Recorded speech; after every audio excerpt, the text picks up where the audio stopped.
आहे तो अभंग देवमान्य संत संत मान्य संत देहू निवासी जगद्गुरु तुकोबराय यांचा आहे. कोण तुकोबराय? वैराग्याचा पुतळा, भक्तीचा जिवाळा, प्रेमाचा मडा, चैतन्याचे चितकळा संत तुकाराम महाराज. कोण तुकाराम महाराज? घरात नाही दान, पोटात नाही आन, गावात नाही मान, पण चित्तात समाधान संत तुकाराम महाराज. घरात मोडकी खाट, फुटका माठ, गडकं टाट, पण शेवटी वैकुंठाची वाट, असा ज्याचा परमात्माचा ठाट संत तुकाराम महाराज. विश्वाचे गुरु, जगाचे गुरु, आशिया खंडाचे गुरु, भारत देशाचे गुरु, महाराष्ट्राचे गुरु, उत्तर महाराष्ट्राचे गुरु, जळगाव जिल्ह्याचे गुरु, जळगाव जिल्ह्यातल्या एरंडोल तालुक्याचे गुरु, भालगाव गावाचे गुरु, तुमचे गुरु, माझे गुरु. इथून पुढे कीर्तन सुरू. विठ्ठला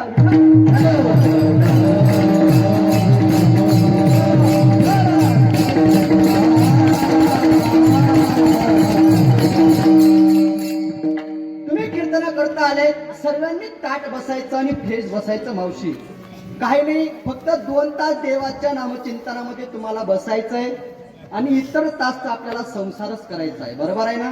म्हणून फ्रेश बसायचं. ज्या वेळेला भजन होईल त्या वेळाने हाताने टाळी आणि मुखाने देवाचं नाम घ्यायचंय. बरं का मावशी? मनी भाषा समजस ना? हा मायका. जो अभंग आपण सेवेकरिता निवडलेला आहे तो अभंग देवमान्य संत संत मान्य संत देहू निवासी जगद्गुरु तुकोबरायांचा आहे. तुकोबराय या अभंगातून भगवान पंढरीश पांडुरंगाला बोलतात की देवा, अरे जन्माला आलो, जन्माला आल्यापासून तर मरेपर्यंत फक्त तुझंच नामचिंतन करतो आहे, म्हणजेच की माझं प्रेम तुझ्या नामावरती आहे. असो, मग माझं संचित नावाचं कर्म उत्तम आहे, चांगलं आहे, अर्थात की योग्य आहे. म्हणतात माझं संचित नावाचं कर्म उत्तम आहे, चांगलं आहे, अर्थात की योग्य आहे. नामावर प्रेम राहिल्यामुळे तुकोबराय संचित नावाच्या कर्माला धन्यता देत आहेत. माय बापा हो, तुम्ही नेहमी कीर्तन कथा प्रवचन ऐकणारे लोक आहात म्हणून सांगण्याचा प्रयत्न करतो. तुम्ही श्रीमद भागवताचा अभ्यास केला, श्रीमद भागवताचं चिंतन केलं, तर श्रीमद भागवताच्या 1व्या दशकामध्ये 11व्या स्कंदामध्ये भगवान परमात्मा उद्धवाला बोलत असताना बोलतात की उद्धवा, एक पादो द्विपादो त्रिपादो चतुष्पदः बहुनी संती पादानी. उद्धवा, मी सृष्टी निर्माण करत असताना सृष्टीमध्ये काही 2 पायाचे प्राणी निर्माण केले, काही 4 पायाचे प्राणी निर्माण केले, काही अनेक पायाचे प्राणी निर्माण केले आणि काही पाय नसलेले प्राणी निर्माण केले. ऐका, तुकोबराय जेव्हा बोलतात की सृष्टीमध्ये काही 2 पायाचे प्राणी निर्माण केले, काही 4 पायाचे प्राणी निर्माण केले आणि काही पाय नसलेले प्राणी निर्माण केले. आणि प्राणी निर्माण करत असताना त्याच्यामध्ये मी आगळा वेगळा आणि चांगला प्राणी निर्माण केला. त्या प्राण्याचं नाव म्हणजे माणूस. मायका, देवाने सगळ्या प्राण्यांना 2 एक मेंदू आणि माणूस नावाच्या प्राण्याला किती दिले हो? आहेत ना तुम्हाला? बोलत चला मग, घाबरू नका. सगळ्या प्राण्यांना 1 मेंदू आणि माणूस नावाच्या प्राण्याला किती दिले? 2 मेंदू दिले. बराबर. मग सगळ्या प्राण्यांना 1 आणि माणूस नावाच्या प्राण्याला 2 मेंदू का दिले? तर आपल्या गावाच्या सप्ताहाच्या निमित्ताने देवाच्या दरबारात काही ऑफर चालू होती का एकावर एक फ्री? तर नाही. देवाला माहिती होतं आपण जर याला 2 मेंदू दिले तर हा एका मेंदूने संसार करेल, दुसऱ्या मेंदूने तरी कीर्तन ऐकायला जाईल. बर का? कोण? माणूस. पण माणसाचा दुर्भाग्य असं, त्याने दोघही मेंदूचा वापर हा संसारातच करून टाकला. तुकोबराय बोलतात की या सृष्टीमध्ये जेवढे काही प्राणी जन्माला घातले तेवढे सगळेच्या सगळे प्राणी आडवे जन्माला घातले. कसे घातले? आडवे घातले. आता अर्धा मिनिट सर्वांनी माझ्यासोबत बोलायचंय बरं का मुलांनो, अर्धा मिनिट बोलायचंय. जेवढे काही प्राणी जन्माला घातले तेवढे सगळेच्या सगळे प्राणी कसे घातले? आडवे घातले. वाघ कसा आहे? वाघ कसा आहे? सिंह, गाय, म्हैस, बैल, बकरी, कोंबडी, मांजर, माणूस. मनानं आडवा घाबरत्या कशाला? अरे माणूस नावाचा प्राणी हा उभा जन्माला घातला तरी पूर्ण भालगाव मध्ये हा एवढा आडवा चालतो. कोण? कधी कधी हा सप्ताहात आडवा पाय घालतो, नाही तर कोणाच्या लग्नाच्या वर्णातच आडवा पाय घालतो. असा आडवा माणूस आल्यानंतर तुकोबाराय पाठी लावतात, जोम पायू इंद्र इटन माय येऊन बर का. ऐका, हा आडवा माणूस जन्माला आल्यानंतर तुकोबाराय ज्ञानेश्वरीमध्ये ज्ञानेश्वर महाराज चिंतन म्हणतात की अगा कर्मी जे उरावे तेथेही सुख दुःखी घडावे, तया ते भोगावया यावे देयाये का. किंवा ज्ञानेश्वर महाराज सांगतात की माणसाचं जीवन कर्माला अधीन आहे. तुकोबाराय सांगतात की माणसाचं जीवन कर्माला अधीन आहे.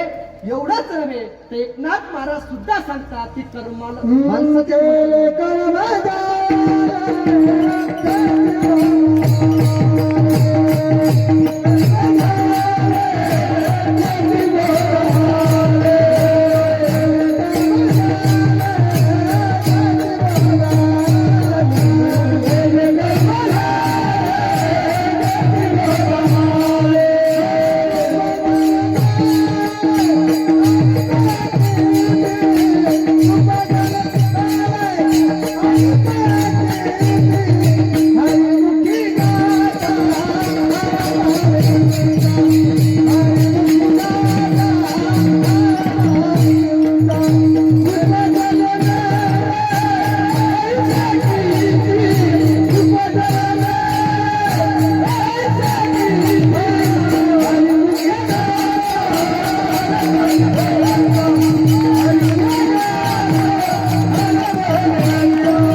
छान वेळेवरती प्रमाण दिलं. एकनाथ महाराज सांगतात की केले कर्म झाले त्याची भोगा आले, उपजले मेले ऐसे किती. या एकाच चरणामधून एकाच प्रमाणामधून शांती ब्रह्म एकनाथ महाराज आपल्या समोर 5 क्रियापद वापरतात. किती वापरतात बाबा? 5 क्रियापद वापरतात. मायका, जे 5 क्रियापद वापरतात ते सापेक्षतेने वापरतात. तुम्ही म्हणशाल महाराज सापेक्ष क्रियापद म्हणजे नेमकं काय? ऐका, ज्या क्रियापदाच्या शेवटी एकाच अक्षराने होतो त्याला सापेक्ष क्रियापद असे म्हणतात. मग शांती ब्रह्म एकनाथ महाराजांनी जे काही 5 क्रियापद वापरले ते 5ही क्रियापदाच्या शेवटी ल या अक्षराने आहे. कोणत्या अक्षराने आहे? ल या अक्षराने आहे. मग ऐका, शांती ब्रह्म एकनाथ महाराजांनी पहिला क्रियापद वापरलं ते म्हणजे केले, दुसरं वापरलं ते म्हणजे झाले, तिसरं वापरलं ते म्हणजे आले, चौथा वापरलं ते म्हणजे उपजले आणि 5वं वापरलं ते म्हणजे मेले. मग शांती ब्रह्म एकनाथ महाराजांनी हे 5ही क्रियापदाचा क्रम एवढा सुंदर लावून ठेवलाय. ऐका, आपण लोक सर्वच्या सर्व मागच्या जन्मी पाप कर्म केले, ते पाप कर्म देवाजवळ जमा झाले. ते पाप कर्म भेटण्याकरिता आपण लोक आईच्या पोटात आले. पाप कर्म भोगण्याकरिता आपण लोक एक दिवस उपजले आणि कर्म भोगता भोगताच आपण मेले. मग तुम्ही सांगा, देवाने आपले काय बिघडविले? देवाने आपला काहीच बिघडविलं ना महाराज. जो माणूस जसं कर्म करतो तसं फल प्रत्येक जीवाला भोगावं लागतं. कारण जगी जीवनाचे सार यावे जाणवी सत्वर, जगी जीवनाचे सार यावे जाणवी सत्वर,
जीवनाचे सार घ्यावे जाणून सत्वर जैसे ज्याचे कर्म तैसे फळ देतो रे ईश्वर. जो माणूस जसं कर्म करेल तसं फळ प्रत्येक जीवाला भोगावं लागतं. तुमच्याकडचं मला काही माहित नाही, पण आमच्या भडगाव तालुक्यामध्ये अशी म्हण आहे की ज्यांना हात उडस त्यांना बायकोना गयामा पडस.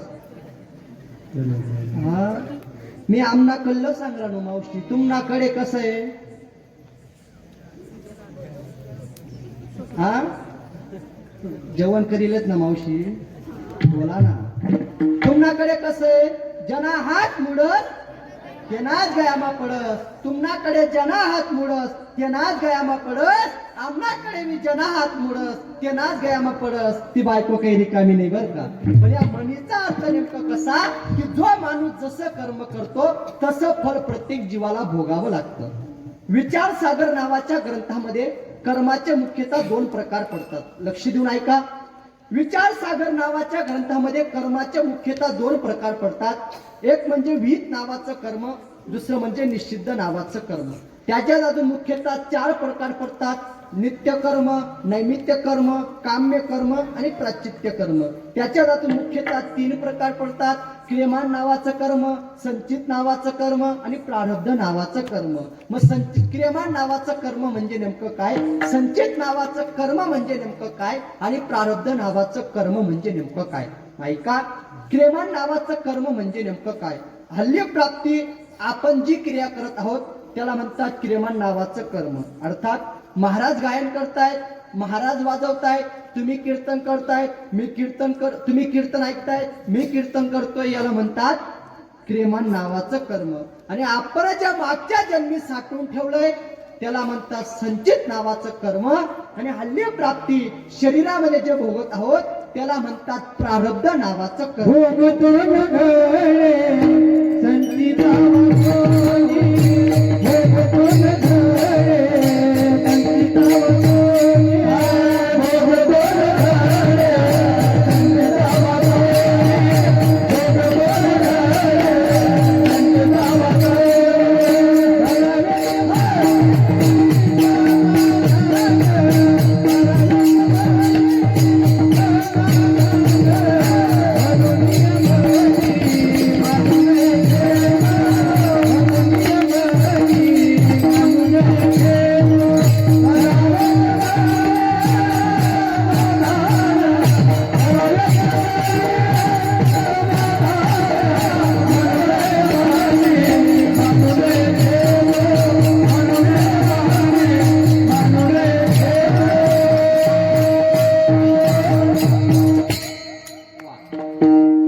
प्रारब्ध नावाचं कर्म प्रत्येक जीवाला भोगावं लागतं.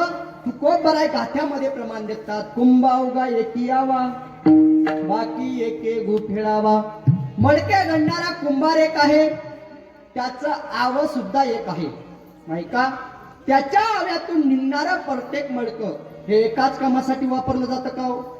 तर नाही ऐका. मडक्याचं प्रारब्ध, ज्या मडक्याचं प्रारब्ध उत्तम राहतं त्याच्यामध्ये लोक दही तूप लोणी ठेवतात.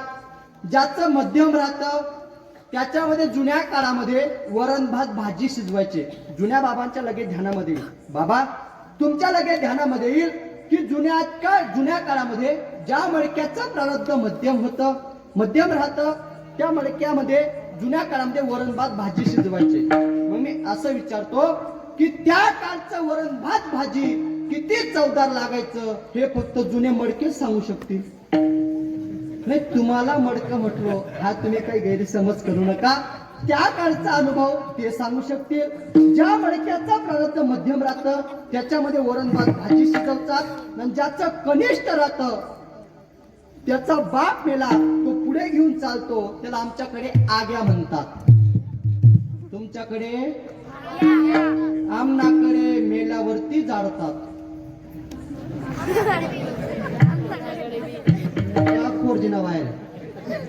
तुमनाकडे बी जिवंत जाणण्याचा प्रयत्न करू नये. ऍटलिस्ट प्रयत्न केला. सल्ला लोणकर महाराजांची होती ही तरी सांगू नये बर का. एका कुंभार एक आहे, त्याचं आव सुद्धा एक आहे. मग एकाच आव्यातून निघणारं प्रत्येक मडकं हे वेगवेगळ्या कामासाठी का गेलं तर त्या मडक्याचं प्रारब्ध वेगवेगळं होतं. मग महाराज सांगतात ऐसे भिन्न भिन्न साठे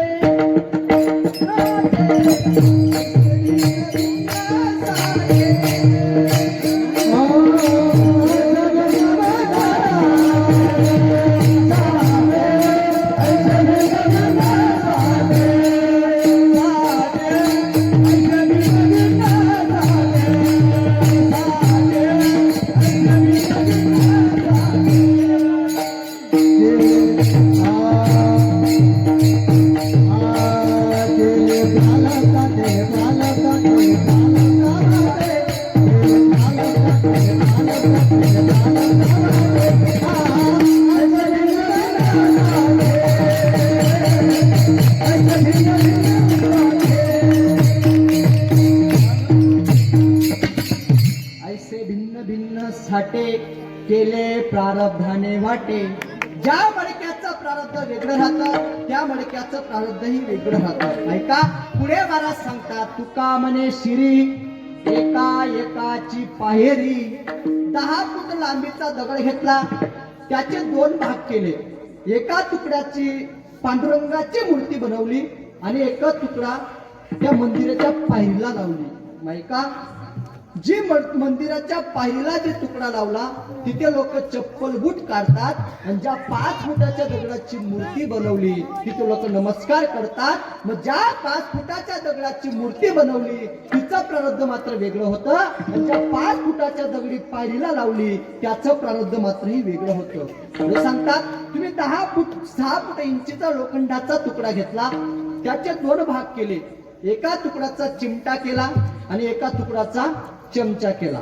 ऐका चिमटा हा जन्मभर विस्त उचलत राहतो आणि चमचा हा जन्मभर खीरच्या बोगाण्यात मजा मारतो. ऐका त्या चिमट्याचा प्रारब्ध मात्र वेगळा आहे आणि या चमच्याचा प्रारब्ध मात्र वेगळा आहे. प्रारब्ध नावाचं कर्म प्रत्येक जीवाला भोगावं लागतं. तुकोबाराय सांगतात की माझं संचित नावाचं कर्म उत्तम आहे चांगलं आहे अर्थात तू योग्य आहे. या विषयाचं चिंतन अभंगाच्या प्रथम धन्य मी मानेन आपुले संचित. धन्य मी मानेन आपुले संचित. आपुले संचित. धन्य मी मानेन आपुले संचित. धन्य मी मानेन आपुले संचित. धन्य मी मानेन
जोरात टाळी घेऊन द्या. त्यांच्या आवाजापुढे तुमच्या टाळीचा आवाज फिका आहे बरं. ऐका तुकोबाराय सांगतात की धन्य मी मानीन आपुले संचित रायलीसे प्रीत तुझी नामी. तुकोबाराय सांगतात की मी संचित नावाच्या कर्माला धन्यता देतोय. ऐका तुम्ही या मृत्यू लोकात जन्माला आलात ना मग देवाचं नामचिंतन केलं पाहिजे. हा शास्त्र चिंतन म्हणतंय कृत येते ध्यायतो विष्णू त्रेताया मेजतो मुखनियम द्वापारे परिचिर्यानाम करदूत हरिकीर्तनात. ऐका आतापर्यंत 3 युग झाले आता चालू आहे चौथा युग. पहिले होता सत्ययुग, नंतर आला द्वापारयुग, नंतर आला त्रेतायुग, आणि आता आहे कलियुग. माहिका सत्ययुगामध्ये पूजा केली तो लोकांचा उद्धार होत होता. द्वापार युगामध्ये यज्ञ केलं तो लोकांचा उद्धार होत होता. त्रेतायुगामध्ये पूजा केली तर लोकांचा उद्धार होत होता. आणि कलियुगामध्ये कलियुगा माझी करावे कीर्तन.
कल्पेश महाराजांसाठी एकदा टाळ्या उद्या बरं. खरंच मग महाराज सांगतात की कलियुगा माझी करावे कीर्तन, तेने नारायण देईल भेटी. कलियुगामध्ये कीर्तन करावं, मग फेटा बांधून कंबर बांधून कीर्तन करू नये. तर महाराज सांगतात कीर्तन कोणतं करावं? नाम संकीर्तन. साधन पै सोपे जड तिल पापे जन्मांतरीसे. साधन पै सोपे जड तिल पापे जन्मांतरीसे. हे कीर्तन करावं. माय बापा हो, आपण देवाचं नाव घेत असं नाही. आपल्या हिंदू धर्माचं एक दुर्भाग्य आहे की आपल्याला सुखात देवाची आठवण येत नाही आणि दुःखात आल्याशिवाय राहत नाही. आपल्या हिंदू धर्माचं दुर्भाग्य आहे. सुखात देवाची आठवण येत नाही आणि दुःखात आल्याशिवाय राहत नाही. ऐका, आपल्या हिंदू धर्माचं दुर्भाग्य नेमकं कसं आहे? प्यास लगती तो आदमी को फनघट की याद आती है, लाज लगती तो औरत को घुनघट की याद आती है. प्यास लगती तो आदमी को फनघट की याद आती है, लाज लगती तो औरत को घुनघट की याद आती है. बड़ी अजीब होती जिंदगी आदमी की, सब ठुकरा देते हैं, मौत करीब आती है. हो पगले को मंदिर में बैठे भगवान की याद आती है. जेव्हा सगळे आपल्याला सोडून देतात ना, सुनबाई सुद्धा पाणी पाजण्या करता येत नाही, तेव्हा आपण म्हणतो आता देव न यावं, मालेली जावं. सोपय का ते? दात होतात तवलून मोठ्या तोड्यात, नातं देव न यावं सोपं नाही. महाराज पुढे तुम्हाला सांगतो की आपल्याला जीवन जगत असताना जीवनामध्ये आरामाची गरज आहे, आनंदाची गरज आहे. मग जीवनामध्ये जर आनंदाची गरज आहे, आरामाची गरज आहे, तर येतं मदमस्त फकीर अर्धा मिनिटात बोलतो. पटलं तर प्रतिसाद द्या, नाही पटलं तर आपलं काहीच म्हणणं नाही बरं का. नाही इलाज तो क्या इलाज. माहिका अर्धा मिनिटात तुम्हाला सांगतो की आराम की जरूरत है. तो मदमस्त फकीर काय बोलतो? आराम की जरूरत है. माणसाला जीवन जगत असताना जर आरामाची गरज असेल, ती आराम की जरूरत है, तो तू बस एक काम कर. आराम की जरूरत है तो तू बस एक काम कर. राम के शरण में और तू राम राम कर. हे काहींना समजलं असेल, पण काहींच्या डोक्यावरतून गेलो असेल. पण कीर्तन सर्वांना समजावं याच्याकरिता राहतं, म्हणून फोडून सांगतो ऐका. आराम की जरूरत है तो तू बस एक काम कर. आराम की जरूरत है तो तू बस एक काम कर. राम के शरण में तू राम राम कर. उसके बाद जिंदगी भर तू आरामी आराम कर. हे रामाची ताकद आहे बरं का माय बापू. माहिती का? आपला पूर्वीच्या काळामध्ये लग्नाच्या काही परंपरा होत्या, काही पद्धती होत्या. मला जुन्या बाबाने सांगितलं होतं, नाशिक जिल्ह्यामध्ये माझं कीर्तन झालं आणि तिथे मला एका बाबाने सांगितलं, म्हणे महाराज जुन्या काळामध्ये लग्नाच्या काही परंपरा होत्या, काही पद्धती होत्या. मी त्या बाबांना विचारलं. बाबा म्हटलं कसे हो? जुन्या काळामध्ये नवरदेव नवरीच्या आवडी लग्न ठरवायचे आणि नवरदेव नवरी होकार द्यायचे. जुन्या बाबांच्या लगेच ध्यानामध्ये जुन्या काळामध्ये नवरदेव नवरीच्या आईवडील लग्न ठरवायचे आणि नवरदेव नवरी होकार द्यायचे. आता मी सांगू का कसं झालंय? मुलगा इकडून कॉलेजला दप्तर घेऊन जातो, तिकडून नवरी घेऊन येतो, माय बाप गे ऍक्सेप्ट करतात. बराच आहे भाऊ, पहिलेच भेटरांती नाही. कारण आजकाल लग्नाच्या खूप वाईट बिकट परिस्थिती झाली मायो. सांगू का? 40 45 ना पडेलेत म्हणता आमना गाव मा. 40 ना 407 भरील एवढा आहे. 407 घरी अवघड परिस्थिती आपल्या महाराष्ट्रामध्ये झाली. म्हणून सांगतो मायावर, जी भेटेल ना तिला चांगलं शिकाडा, चांगलं वागाडा. जना नंबर लागी गया तेनाच लागी गया, जना राही गया तो राहीच गया. ऐका, तू जले भेटेल ना ती बाहेर निका असे ना, ती जसं लाटस ना तसं लाटू द्या, जशी पुई टाकस तशी टाकू द्या. नाही तर आपली बाई एवढंच तेल टाक, एवढा शेंगणा टाका, असं काही करू नका. कारण तुमचं भाग्य की तुम्हाला भेटल्या. आणि मुलींच्या आईंना सांगतो की मुलींच्या आईंना एवढा भाव आलाय, मुलींना जेवढं मार्केट आलंय तेवढा भाव तर मुलींच्या आईला आलाय बरं का. कांदाले नाही हो, कपाशी नाही ना हो भाव, तेवढा भाव तो पौर्णिमा नाही बाप. ज्या दिवस पौर्णिमा लगन राहत पौर्णिमाकडे माहत नाही. ऐका, त्यांकडे देखतच राहो. मग मला असं म्हणणं आहे की त्या दिवशी पण मुलीला वाटतंय आणि मुलीच्या माईला वाटतंय की मुलगा मला दिसायला छान पाहिजे बरं का, त्याला पगार भरपूर असला पाहिजे, त्याला घरदार असलं पाहिजे, त्याच्याजवळ फोर व्हीलर असली पाहिजे, त्याच्याजवळ शेती असली पाहिजे, त्याच्याजवळ गाडी असली पाहिजे, आणि त्याला मायबाप नसले पाहिजे. हा तुला विषय ना माय, तो आपल्या काही तो तिकडे काही पाहत नाही, आपला शेका नाही शे. पण ती मुलगी देताना एवढं बारीक निरीक पाहते, एवढं काही पाहू नका मायबापा हो. तुम्हाला जर पाहायचंय ना, तुम्हाला जर पाहायचंय फक्त एवढंच पहा, मुलगा निर्व्यसनी पाहिजे आणि त्याच्या गळ्यात तुळशीची माळ पाहिजे. तुमची मुलगी सुखात नांदल्याशिवाय एवढंच पहा, बाकी काही पाहू नका.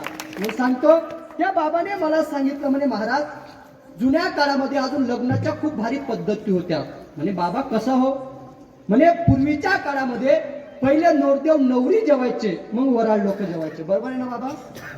पूर्वीच्या काळामध्ये पहिलं नवरदेव नवरी जेवायचे, मग वराडी लोक जेवायचे. आता वराडी जी जात असते याला तसाच राहतस, त्यांनाही कोणाची गरज नसते.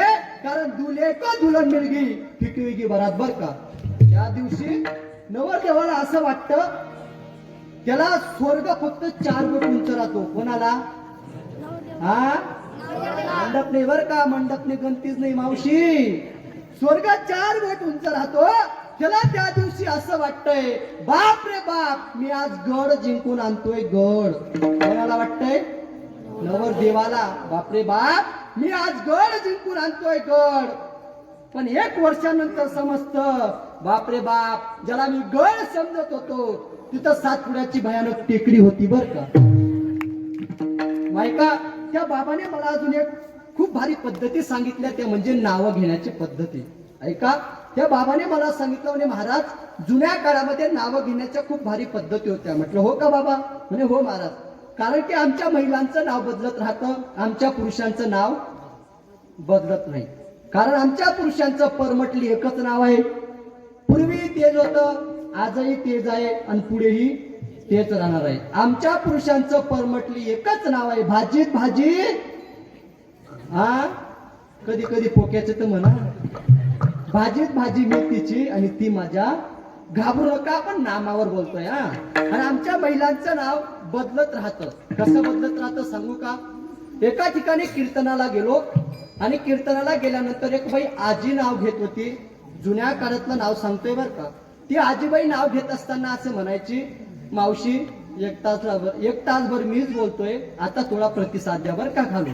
ऐका, ती आजींनी नाव घेतलं, महादेवाच्या पिंडीवर बेल वाहते आणि त्यांचं नाव घेते. माझा मान राखून घेतलं ना, बरं झालं बर का. ऐका, अजून मी एका ठिकाणी आणि एक आजीबाईने आषाढी वारीला एक वारकरी आजी पंढरपुरामध्ये गेली. ऐका, आताच्या नावामध्ये आणि पूर्वीच्या नावामध्ये जमीन एवढं अंतर होतं बरं का. तुम्हाला मी पटवून देतो, पूर्वीचे नाव कसे होते आणि आताचे नाव कसे होते. ऐका, एक आजीबाई आषाढी एकादशीला पंढरपुरामध्ये गेली आणि पंढरपुरामध्ये गेल्यानंतर विठ्ठलाच्या रौडामध्ये गेली. विठ्ठलाच्या रौडामध्ये गेल्यानंतर एक वारकरी बाबा तिथे उभे होते. आजीच्या डोक्यावर तुळस होती आणि तुळस घेताना आजी त्या ठिकाणी उभी राहिली आणि उभी राहिल्यानंतर ते समोर बाबा उभे होते आणि उभे असल्यानंतर त्या वारकरी बाबांनी त्या आजीबाईंना सांगितलं, आजीबाई एक उखाणा घ्या की. त्या आजीने उखाणा घेतला. कसा तर ऐका, येत होते जात होते खिडकीमधून पाहत होते, खिडकीला 3 तारा पिते की गुरुबारा पान खाते 13 घाम येतो जरा जरा तिकून आला व्यापारी, त्याने दिली सुपारी, सुपारी ते वाण्याला, हांड्याने ते पाण्याला, पाण्याने ते वाड्याचं, वाड्यात वाडे 7 वाडे, वाड्यात होता पलंग, पलंगावरती गादी, गादीवर होती उशी, उशीवर होती बशी, बशीवर होता कप, कपाला होता घर, घराला होती भिंत, भिंतीवर होती घडी, घडीत वाजला एक, पांडुरंगाचं नाव घेते मी ज्ञानोबा तुकोबाची लेख. या जुनावतात बर का आजी ओम, जुन्या बरोबर समजेल, पण आता नवीन नावं आलेत ना ते फार. एका ठिकाणी कीर्तनाला गेलो आणि एक बाईने नाव घेत असताना म्हणायची की खोक्यात खोका, खोक्यात खोका. अजून माझा अर्धाच खोका. खोक्यात खोका, खोक्यात खोका, तू माझे मांजर मी तुझा बोका. अजून एका ठिकाणी 4 वर्षापासून एक नाव खूप फोकस मध्ये आलंय महाराज. ते गाणं तुम्ही ऐकलं असेल, तो पिक्चर तुम्ही पाहिला असेल. त्या गावाला मी कीर्तन करून आलो.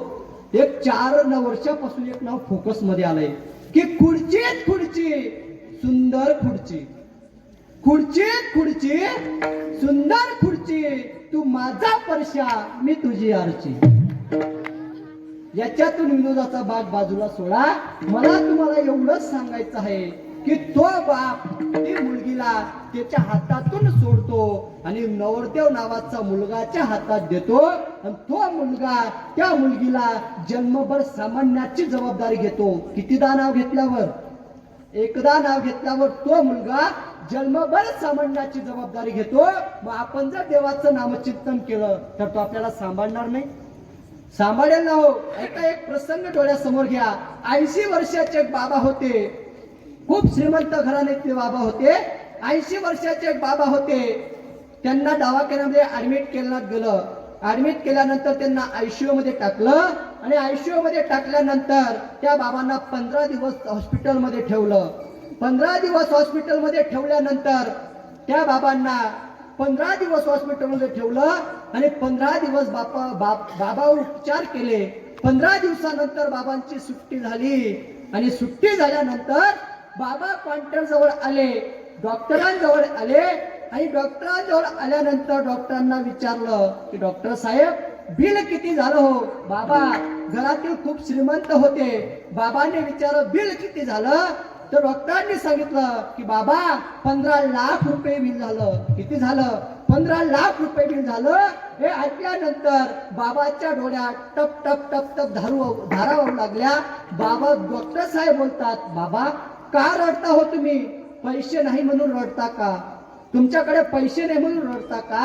बाबा बोलतात की अख्खा दवाखाना सहित तुला विकत घेईन, एवढी प्रॉपर्टी माझ्या घरी, मग तुम्ही का रडतात? अरे तू मला 15 दिवस सांभाळलं, 80 लाख रुपये बिल घेतलं.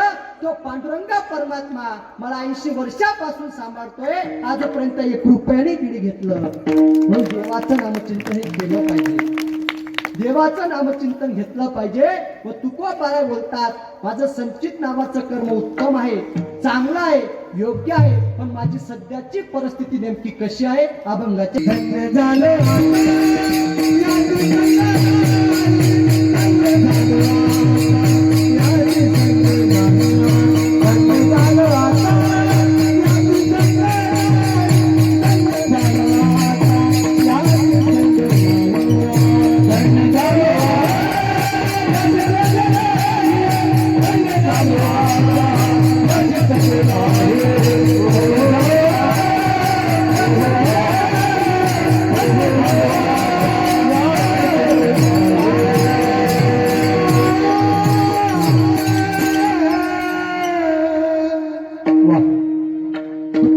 बोलतात की धन्य झालो आता याची संदेह नाही नको या भाई काळा हाती तुकोबरा बोलतात की मला काळ्याच्या दबड्यामध्ये काळ्याच्या कपड्यामध्ये जाण्याची गरज नाही कहा जाण्याची गरज नाही तर न पडो या भाई काळा हाती आई बापा हो तुकोबरा बोलतात की मला काळ्याच्या जबड्यामध्ये जाण्याची गरज नाही मी छातीवर हात ठेवून सांगतो जेवढे लोक तुम्ही कीर्तन ऐकत आहात तेवढे एक दिवस मरणार आहात खोटं बोलतोय का मावशी मी बाबा खोटं बोलतोय का जेवढे लोक तुम्ही कीर्तन ऐकत आहात तुम्ही लोक एक दिवस तुम्ही लोक एक दिवस तुम्ही लोक एक दिवस तुम्ही लोक एक दिवस काय हुशार लोक म्हणतील महाराज आम्ही तर एक दिवस मरणारच आहोत पण तुम्ही इथे राहायला आलेत का तुमच्या महाराज लोकांची धावपळ पाहून तर आम्हाला असं वाटतंय की आमच्या अगोदर तुम्ही तिकीट काढणार आहात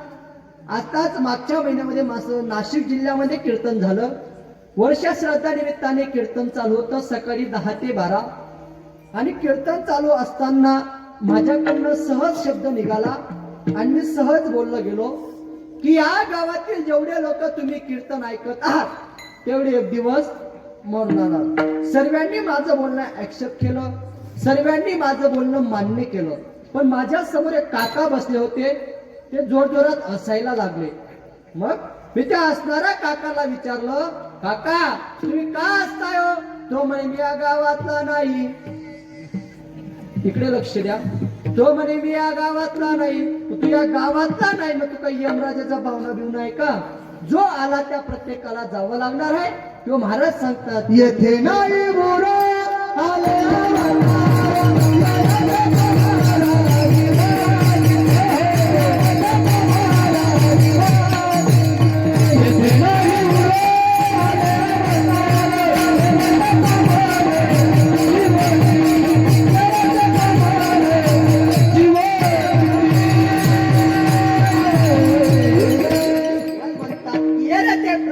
जीव किती ऐका मग महाराज सांगतात चलो बुलावा आया है ये महाराज ने बुलाया है चलो मुसाफिर बिस्तर बांधो गाड़ी आने वाली है राम नाम का टिकट निकालो घंटी बजने वाली है नाम का टिकट निकालो घंटी बजने वाली है कोणत्या माणसाची घंटी केव्हा वाजेल अजिबात सांगता येत नाही म्हणून या मृत्यू रक्तात जन्माला आलात ना मग देवाचं नामचिंतन केलं पाहिजे कारण माणसाचं दुर्भाग्य असं आहे माणूस कसा जगतो याला एक उदाहरण देतो ऐका अरे लिहायच्या आधी माणसाने वाचायला शिकावं लिहायच्या आधी माणसाने वाचायला शिकावं बोलायच्या आधी कधीतरी ऐकायला शिकावं खर्च करायच्या आधी कधीतरी कमवायला शिकावं अरे हारायच्या आधी कधीतरी जिंकायचं शिकावं आणि मरायच्या आधी माणसाने थोडं तरी जगायला शिकावं मरणाआधी सावध व्हावे मरणाआधी सावध व्हावे मरणाआधी सावध व्हावे मरणाआधी सावध व्हावे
माणसाने थोडं तरी जगायला शिकावं. रस्त्याने चालताना असं चला की लोकांनी आपल्याला राम राम घातला पाहिजे. अरे बोलताना असं बोला की 4 लोकांनी आपलं बोलणं ऐकायला आलं पाहिजे. बसताना असं बसा की ज्या ठिकाणी बसलं त्या ठिकाणी आपली स्तुती झाली पाहिजे. जीवन जगताना असं जगा की लोकांना आपल्या जगण्याचा हेवा वाटला पाहिजे. आणि मरताना असं मरा की ज्याला कळालं हा माणूस आपल्यातून निघून गेला त्याच्या डोळ्यात टपकन पाणी आलं पाहिजे. तर जीवन जगायला महत्व आहे, अन्यथा जीवन जगून फायदा नाही. मग एक मरणाचं एक छोटं उदाहरण, स्वयंपाक घरातील उदाहरण मी तुमच्या समोर मांडतो, ऐका. जे उदाहरण मी आता बोलणार आहे ना ते माता माऊल्यांच्या लगेच ध्यानामध्ये येईल. मग काही पुरुष लोक म्हणतील महाराज त्यांच्या ध्यानामध्ये येईल, आमच्या ध्यानामध्ये येणार नाही का? तुमच्या पण ध्यानामध्ये येईल, पण कोणत्या माणसाच्या? ज्या माणसाला घरामध्ये थोडीफार काम करू लागायची सवय आहे. तुम्ही करता आज काही माझं मत नाही, पण काही काहींना सवय राहते. तिने जर चाटी अबो भांडा घसेलीन, तिने जर दोन दोय अबोवर टाकायले जास, तिने जर ऑर्डर करी अहो काढी आणस, डोया ताट करत घड्या करीन कपाट माबी ठेवस. बर का? या त्या ज्या त्या राजा राणीचा प्रश्न राहतो. आपल्याला काही तिकडे जायचं नाही. मला तुम्हाला एवढंच सांगायचंय की आपण घरामध्ये माता माऊल्यांच्या कशा ध्यानामध्ये येईल, ऐका. आपण घरामध्ये गॅस अंडी भरून आणतो ना मावशी? आता प्रत्येकाच्या घरामध्ये गॅस आहेत बर का. चुल्याचा जमाना गेला, भगुनेचा जमाना गेला, कुकरचा जमाना आला. 2 शिट्टीसमा खिचडी तयार. ऐका, माता माऊल्यांच्या ध्यानामध्ये येईल कसं की आपण घरामध्ये गॅस अंडी भरून आणतो ना मावशी? मग ज्या दिवशी आपण गॅस अंडी भरून आणतो त्या दिवशी ती तारीख आपण भिंतीवरती म्हणा, कॅलेंडरवरती म्हणा, डायरीवरती म्हणा, कुठेतरी लिहून ठेवतो ना मावशी? कुठेतरी लिहून ठेवतो. मग एवढ्या माता माऊल्यांपैकी मला कोणी सांगू शकेल का की महाराज आमच्या घरातला गॅस याच तारखेला संपणार आहे? कोणी सांगू शकतं? गॅसचा एक गुणधर्म आहे, जास्त पाहुणे आले घरातला गॅस जातो. महाराज लोकांना जेवण सांगितलं, घरातला गॅस असं नका करावं मायावर. ऐका, घरातला गॅस जातो. ऐका, एवढ्या माता माऊल्यांपैकी छातीवर हात ठेवून कोणी मला सांगू शकतं का की महाराज आमच्या घरातला गॅस याच तारखेला संपणार आहे? कोणी सांगू शकत नाही. जसं त्या हंडीच आहे तसं जनभंगूर नाही भरवता, नाही भरवता, आणि सावध थोडा मायाचा, सावध थोडा मायाचा, काही जन्मत गळा पडला, जन्मला गळा पडला, उजार थोडा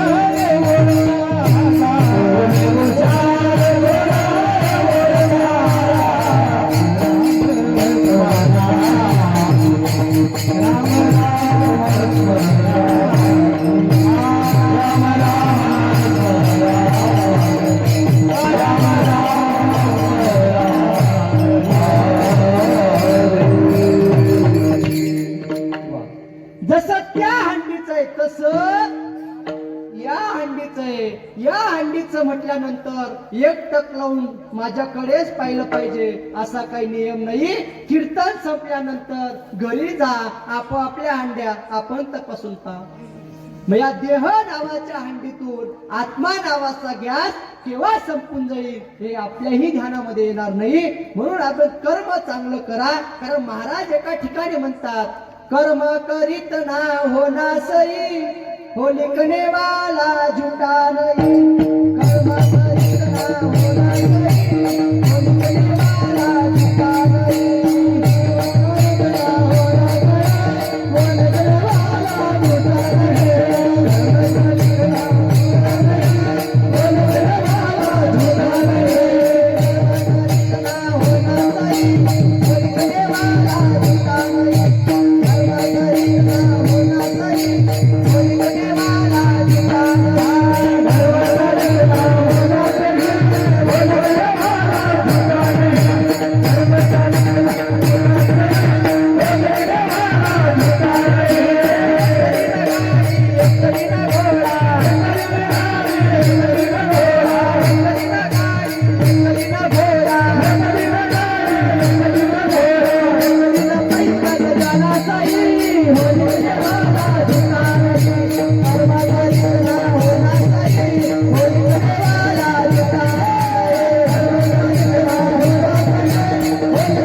सही हो लिखने वाला झुका नहीं, एक दिन गाड़ी एक दिन घोड़ा, एक दिन पैदल जाना सही हो लिखने वाला झुका नहीं, एक दिन पूरी एक दिन शिरा, एक दिन बासी टुकड़ा सही हो लिखने वाला झुका नहीं.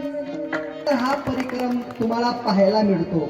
म्हणून आपलाही मुलगा धारातोडी कीर्तनामध्ये कुठेतरी संस्थेमध्ये पाठवा, कुठेतरी कीर्तनामध्ये त्यांना पाठवायचं. ऐका, जगद्गुरु तुकोबराय सांगतात की मी संतांच्या संगतीत राहील. ऐका, संगत माणसाच्या जीवनामध्ये घातक आहे आणि संगत माणसाच्या जीवनामध्ये चांगली आहे. ऐका, चांगल्याच्या संगतीत राहाल तर चांगलेच व्हाल आणि वाईटाच्या संगतीत राहाल तर वाईट व्हाल. ऐका, कल्पना करा, 2 मिनिटात मी तुम्हाला पटवून देतो. ऐका, कल्पना करा, आपण एका रस्त्याने जात आहोत. त्या रस्त्याने आंब्याचं झाड आहे, आंब्याच्या झाडाला आंबा लागलेला आहे, लागलेला आंबा पिकलेला आहे आणि कल्पना करा आपण त्याच रस्त्याने जात आहोत. जाता जाता आंबा पाहिला, कोणी हो? हा, जाता जाता आंबा पाहिला, कोणी? आंब्याच्या झाडापर्यंत घेऊन गेलो, कोण? आंबा तोडला, कोणी? आंबा खाल्ला, कोणी? चव समजली कोणाला? रस गेला कुठे? शेतीवाल्याने पकडलं आणि मजबूत मारलं, कुठे? पाठीचा काही दोष होता का? चला परत मागे. आंबा कोणी तोडला? आंबा कोणी खाल्ला? चव कोणाला समजली? रस गेला कुठे? शेतीवाल्याने पकडलं आणि मजबूत मारलं, कुठे? पाठीचा काही दोष नसताना पाठीने मार का खाल्ला तर अवगुणाच्या हाती आय अवघेच फजिती.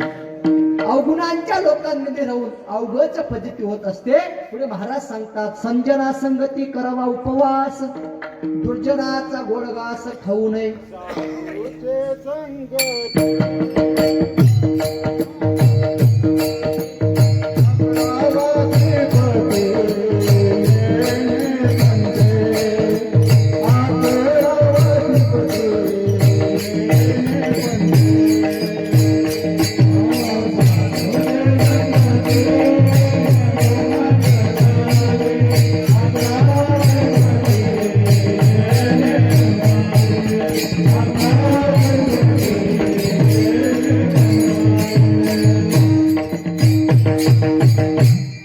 तुकोबाराय सांगतात की संतांच्या संगतीमध्ये राहाल तर तुमचं चांगलंच होईल. ऐका, संगत माणसाच्या जीवनामध्ये किती घातक आहे. 31 डिसेंबरचा दिवस होता आणि 31 डिसेंबरच्या दिवशी 50 वर्षाचा बाप 22 वर्षाचा तरंडबाण मुलगाला सांगतो की बेटा, आज 31 डिसेंबर आहे बेटा, तू माळकरीचा मुलगा आहे बेटा, तू आज मित्रांबरोबर जाऊ नको बेटा.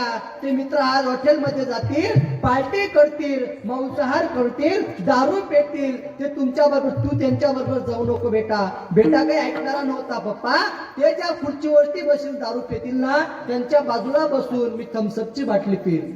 पप्पाने पाहिलं हा काही ऐकणारा नाही बरं का. त्याच पप्पाने एका प्रयोग केला. सकाळी जेव्हा तो कामाला जाण्यासाठी निघाला तेव्हा त्याच्या हातात कोळसे दिले. काय दिले? कोळसे दिले आणि सांगितलं, बेटा हे कोळसे खिशात ठेव, संध्याकाळी जेव्हा घरी परत येशील ना तेव्हा असेच्या असे कोळसे मला परत दे.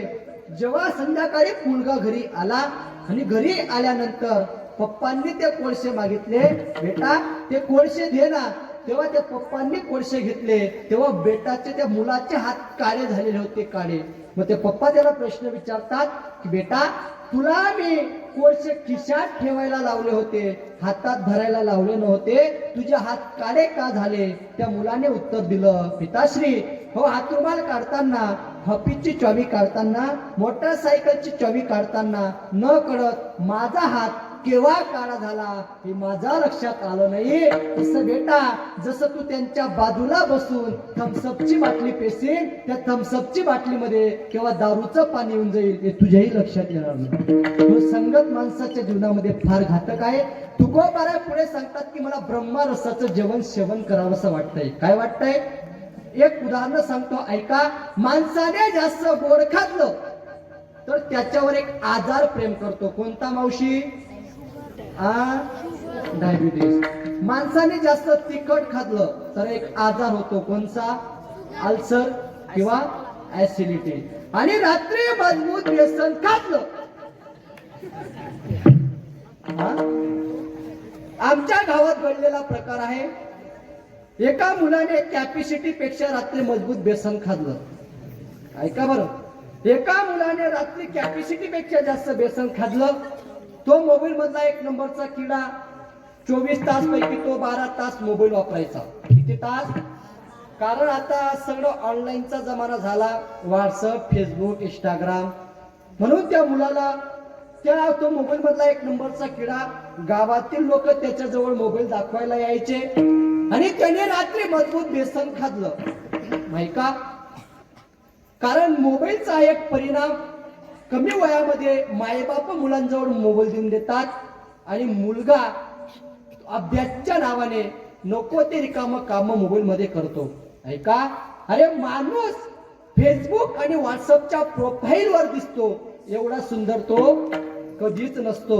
माणूस फेसबुक व्हॉट्सअपच्या प्रोफाईलवर दिसतो एवढा सुंदर तो कधीच नसतो. आणि आधार कार्ड मतदान खात्यावर जेवढा खराब दिसतो तेवढा खराबी तो बिचारा कधीच नसतो. प्रयोग करून पहा. कीर्तन संपल्यानंतर घरी जा, सकाळी उठा आणि सकाळी उठल्यानंतर आंघोळ करा आणि गोरजेस कपाट्या जवळ जा आणि आपणच आपल्याला पहा. तेव्हा आपल्याला काकडा आरतीतला एक अभंग आठवेल. कोणता? आधार नाही कोणी मज बाप नाही. आपल्याला असं वाटेल की पूर्ण बालगाव मध्ये आपल्याला कोणाचाच आधार नाही बर का. ऐका, तो मुलगा मोबाईल मधला एक नंबरचा किडा. 24 तास पैकी तो 10 तास मोबाईल वापरायचा. म्हणून तिने रात्री मजबूत बेसन खाल्लं. आणि योगायोगाने मी सकाळी डॉक्टरांजवळ बसलो होतो आणि तो मुलगा सकाळी डॉक्टरांजवळ आला. ऐका, डॉक्टरांजवळ आला आणि डॉक्टरांजवळ आल्यानंतर डॉक्टरांना तो व्हॉट्सअपच्या भाषेमध्ये सांगू लागला. कसं? व्हॉट्सअपच्या भाषेमध्ये सांगू लागला, डॉक्टर साहेब रात्री मजबूत बेसन खाल्ल्यामुळे माझी आउट गोईंग फ्री झाली म्हणे. काय झालंय? रात्री मजबूत बेसन खाल्ल्यामुळे माझी आउट गोईंग फ्री झाली म्हणे. डॉक्टर त्याचा डोक्यावरचा होता. भाऊ म्हणे, तू त्याच्यामध्ये बॅलन्स टाकून पाहिलं का म्हणे. तो म्हणे सकाळच्या 10 वाजेपासून संध्याकाळच्या 4 वाजेपर्यंत 4 वेळेला बॅलन्स टाकला पण कोणतीही स्कीम ऍक्टिव्ह होत नाही म्हणे. ले भाऊ, डॉक्टरने त्याला विचारलं, भाऊ तुला नुसती आउट गोईंगच फ्री झाली का अजून काय होत आहे म्हणे. तो म्हणे अजून मधून रिंगटोन पण येत राहतात म्हणे. याच्यात विनोदाचा भाग बाजूला सोडा.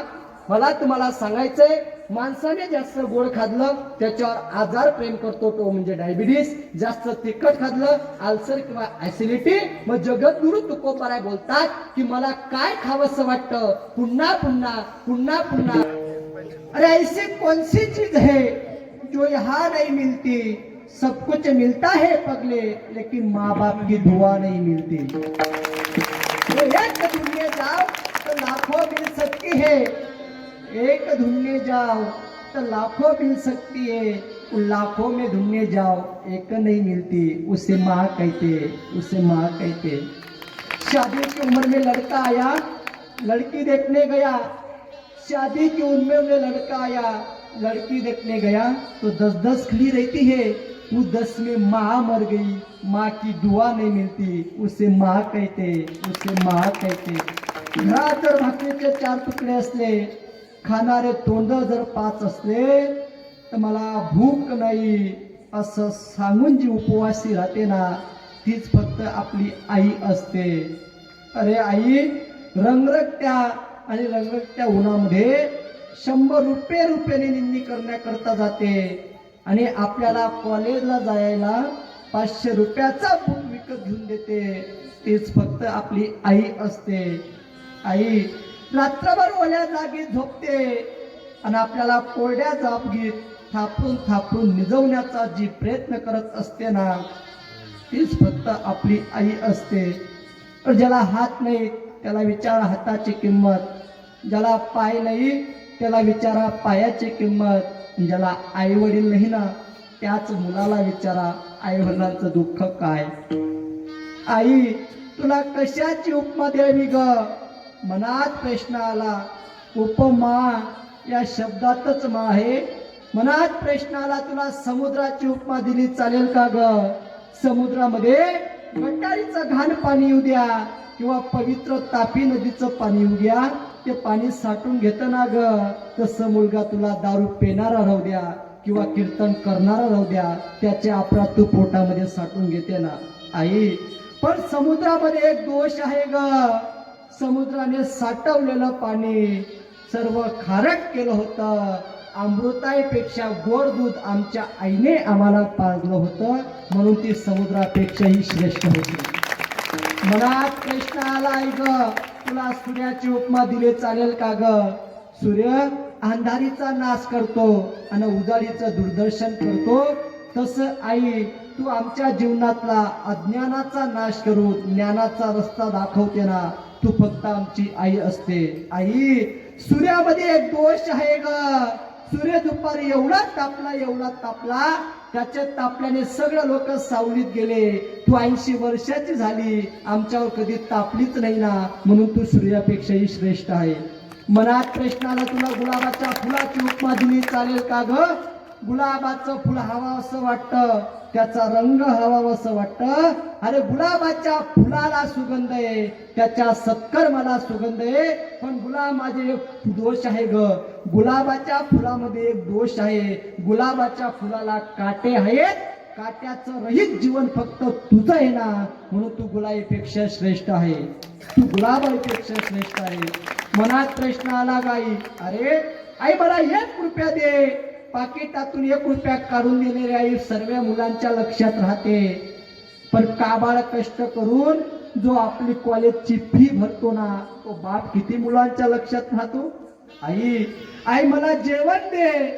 2 टायमाचं जेवण बनवून देणारी आई सर्व मुलांच्या लक्षात राहते. पण त्या जेवणाची व्यवस्था करणारा बाप किती मुलांच्या लक्षात राहतो. माझा मुलगा पहिला आला. या आनंदामध्ये सर्व गलीमध्ये सर्व पेढे वाटत फिरते ना, ती त्या मुलाची आई असते. पण माझा मुलगा पहिला आलाच पाहिजे या अपेक्षेने जो 15 लाखाची बॅग घेऊन साहेबाच्या रात्रीच्या 12 वाजता भिकाऱ्यासारखा पाया पडला होता ना, तोच फक्त आपला बाप होता. आपण आई घरात मांगल्य आहे, बाप घराचं अस्तित्व आहे. आपण बापाला विसरलो आई बापा हो. अरे पण बापाला काय करून ठेवलंय आपण. कोणताही कथाकार येतो, कोणताही कथाकार आपल्या गावामध्ये कीर्तनकार आला की तो मायबद्दल बोलतो, बापाबद्दल बोलत नाही. हे बापाचं दुर्भाग्य आहे. फक्त मायबद्दल बोलतो, बापाबद्दल बोलत नाही. हे बापाचं दुर्भाग्य आहे. बापाबद्दल एकच वाक्य सांगेल, बाप कसाही असो की बाप कसाही असो. माझ्याकडे लक्ष द्या. बाप कसाही असो की बाप कसाही असो, तो फक्त जिवंत पाहिजे. आणि जिवंत राहून आपल्या ओट्यावरती जरी बसला तरी एकाही पाप्याची नजर आपल्या घराकडे जाणार नाही. याला बापाची ताकद म्हणतात. याला बापाची ताकद म्हणतात. जेवढं तुम्ही आईला प्राधान्य देतात ना, तेवढं बापालाही प्राधान्य द्या. आई अरे बापालाही प्राधान्य द्या. रस्त्याने जाता जाता जर ठेस लागली, आपण आवाज देतो आई ग.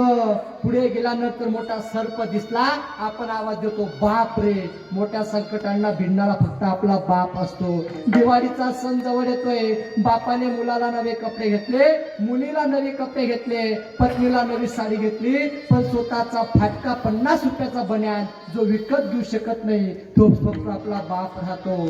आई घराचं मांगल्य आहे, तो बाप घराचं अस्तित्व आहे. आई पावसाच्या धारा, थंडगार वारा, मायेचा उभारा असते. आई भाजीतलं मीठ, पहिलं विद्यापीठ, हक्काचं व्यासपीठ असतं. आई पावसाच्या धारा, थंडगार वारा, मायेचा उभारा असते दादा. आईच नसते सांभाळणारी दाई. दाई म्हणजे नोकरीन ताई. अरे डोंगराकडे गेलेला परत सूर्य दिसू शकतो, पण एकदा मातीत गेलेली आई पुन्हा दिसणं शक्य नाही. म्हणून आई वडिलांची सेवा करा. अरे बाप कसाही असो की बाप कसाही असो, आपलं बापाकडे दुर्भाग्य गेलंय. आपण आईला जेवढं प्राधान्य देतो तेवढं बापाला देत नाही. दिवाळीत बापाने मुलाला नव्हे का बापाने मुलाला 50 रुपये दिले, मुलीला 50 रुपये दिले. सांगितलं बेटा तू ब्युटी पार्लर मध्ये जा, सांगितलं बेटा तू न्हावीच्या दुकानामध्ये जा. पण स्वतःची दाढी वाढली, दाढी करण्याचा टूप संपला. मग आंघोळीच्या साबणाने जो दाढी करतो ना तोच फक्त आपला बाप राहतो. ऐका, तोच फक्त आपला बाप राहतो. तो बापाबद्दल एक कवीने सुंदर वर्णन केलंय. कसं? ऐका. बाप स्वाभिमानी बाळा, बाप कणिक नकडा, त्याच्या काळजात सुद्धा लाजाळूची संवेदना. बाप घराचा तो पाया, आई कडस त्यावर जेव्हा खचतो ना पाया, तेव्हा कोसळते घर. मोल्या ढाली करतो हा बाप फक्त घरासाठी. शिव्या शापया जगाचे बाप सरगे तो माथी. त्याने जपले मुलांना तड हाती पाखरात, नाही उपयोग पुन्हा. किती घातले पितर बाप म्हणजे रे कसा, जसा पाण्यातला मासा. त्याच्या डोळ्यात थेंब कोणा दिसणार कसा. बाप कसही असो, बाप किती दगड अंतकरणातला असला, बाप किती कठोर अंतकरणातला असला तरी बाप आयुष्यामध्ये 4 वेळेला लढतो. बाप आयुष्यामध्ये कोणत्या 4 वेळेला लढतो? ऐका. ज्या वेळेला ज्या वेळेला पहिल्यांदा मुलगीचा साखरपुडा होतो ना त्या दिवशी बाप पहिल्यांदा लढतो. अरे बाप विचार करतो, अख्खा आयुष्यभराची कमाई मुलीला 2 लाख रुपये हुंडी देतो आणि हुंडा देऊन बाप त्या दिवशी पहिल्यांदा लढतो. बाप दुसऱ्यांदा ज्या वेळेला लढतो, ज्या दिवशी मुलगी सासरी नांदण्याकरता जाते ना त्या दिवशी बाप दुसऱ्यांदा लढतो.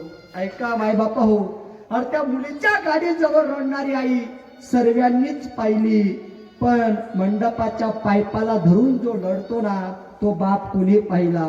म्हणून बाप दुसऱ्यांदा त्या वेळेला लढतो.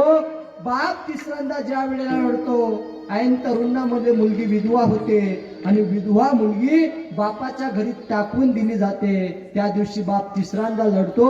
कुवारी मुलगी म्हणजे बापाच्या छातीवरचा दगड असतो आणि लग्न झाल्यानंतर टाकून दिलेली मुलगी म्हणजे बापाच्या छातीवरचा डबल दगड असतो. म्हणून बाप तिसऱ्यांदा त्या वेळेला लढतो. बाप चौथ्यांदा त्या वेळेला लढतो. आणि तर हाताच्या फोडाप्रमाणे एकुलता एक मुलगा सांभाळला, हाडाचे काळ केले, रक्ताचे पाणी केले, एकुलता एक मुलगा सांभाळला. कुठपर्यंत कष्ट करायचे? जोपर्यंत या मुलाचं लग्न होत नाही तोपर्यंत. एकदा जर माझ्या मुलाचं लग्न झालं तर त्या सुनबाईच्या हातून रात्रंदिवस सुनबाईच्या हातून चटणी भाकर खाईल आणि रात्रंदिवस भगवंताचं नामचिंतन करेल. या अपेक्षेने तो बाप त्या मुलाचं लग्न करतो. लग्नाला 1 महिना झाला, तो नालायक मुलगा बापापासून वेगळा राहायला निघतो ना त्या दिवशी बाप चौथ्यांदा लढतो. बापाला जर कोणी समजून घेत असेल तर बापाला फक्त मुलगी समजून घेते. म्हणून मुलगी समजून घेतल्यानंतर बापाला फक्त काय समजते? ऐका. अरे सासरी गेलेल्या मुली माहेरी येतात आणि अक्षय तृतीयाच्या दिवशी झाडाला झोका बांधतात आणि झाडाला झोका बांधल्यानंतर एक गाणं म्हणतात. कोणतं? अथानी कैरी तथानी कैरी, कैरी झोका खाय, कैरी तुटणी खडक फुटला, जुई जुई पाणी माय. या गाण्याचा अर्थ मला समजला नाही. मी डोकं खाजून विचार करायचो की अथानी कैरी तथानी कैरी, कैरी तुटून खडक फुटून पाणी व्हायला असतं तर आपले 5-5 फुटाचे बोर वायाच गेले नसते. बोर शेतकऱ्याला काय करतो? बोर. तरी शेतकरी काय करतो? बोर. बोर शेतकऱ्याला काय करतो? तरी शेतकरी काय करतो? चालू दे रात्रभर. ऐका, या गाण्याचा अर्थ मला समजला ना केव्हा? जेव्हा मी संस्थेत गेलो तेव्हा मला समजला. अरे अथानी कैरी तथानी कैरी, कैरी झोका खायव, कैरी तुटणे खडक फुटना, जुई जुई पाणी व्हायव. ऐका, या गाण्याचा अर्थ म्हणजे नेमकं कसा? झाड म्हणजे नेमकं कोण? कैऱ्या मुलगी म्हणजे नेमकं कोण? वारा म्हणजे नेमकं कोण? आणि दगड म्हणजे नेमकं कोण? तर ऐका, अरे बाप रूपी आंब्याच्या झाडाला कैऱ्या रूपी 2 मुली लागतात. बाप रूपी आंब्याच्या झाडाला कैऱ्या रूपी 2 मुली लागतात. 22 वर्ष होईपर्यंत ते घरामध्ये इकडे तिकडे फिरतात. 22 वर्ष होईपर्यंत ते घरामध्ये इकडे तिकडे फिरतात. जे अथानी कैरी तथानी कैरी, कैरी झोका खाता खाता झालं काय? वाऱ्याच्या नावाने जावई नावाचा मुलगा येतो, बाप रूपी आंब्याच्या झाडापासून कैरी रूपी मुलगी तोडतो. म्हणून जेव्हा कैरी तुटणी खडक फुटणार, जेव्हा बाप रूपी आंब्याच्या झाडापासून मुलगी रूपी कैरी निघते, तेव्हा बापाचं अंतकरण फुटतं. कैरी तुटली खडक फुटणार, जुईजुई पाणी व्हायवं. म्हणून बापापासून मुलगी वेगळी होते आणि बापाच्या एका एका डोळ्या वाटून 4 पाण्याच्या धारा वाहतात. यालाच म्हणतात जुईजुई पाणी व्हायवं. याच्या गाण्याचा अर्थ आहे. म्हणून एवढं सांगा, आई-वडिलांची सेवा करा, गो मातेची सेवा करा, धर्माचं रक्षण करणं शिका.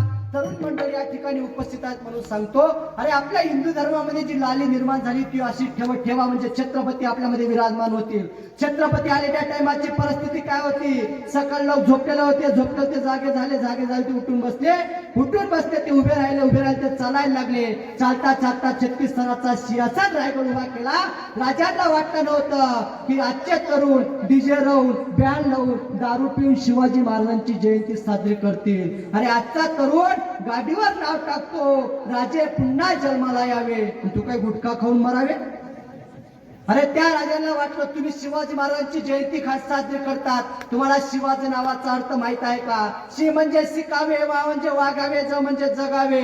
शी म्हणजे शिलवान राजा, वा म्हणजे वाघाच्या काळजी सारखा असणारा राजा, जी म्हणजे जीवाला जीव देणारा राजा. असा जो होऊन गेला त्याचं नाव छत्रपती शिवाजी राजा. अरे शिवाजी नावाला कधीतरी उलट वाचून पहा, नाव तयार होतं जीवाशी. जो हयातीवर आपल्या जीवाशी केला त्याचं नाव शिवाजी.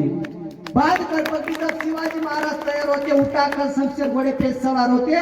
तो कहते थे दुश्मन के बंदे, काश हिंदू के औलाद न होते. एवढंच सांगेल. अरे स्वराज्याची निर्मिती करताना राजाने विचार केला नव्हता जाती आणि पातीचा.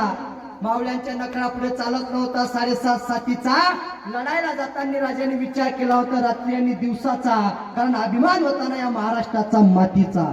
म्हणून तो राजा बोलला, अरे आजची जिजाऊ त्या जिजामातेला विचारलं गेलं, तुम्हाला काही खावंसं वाटतं का?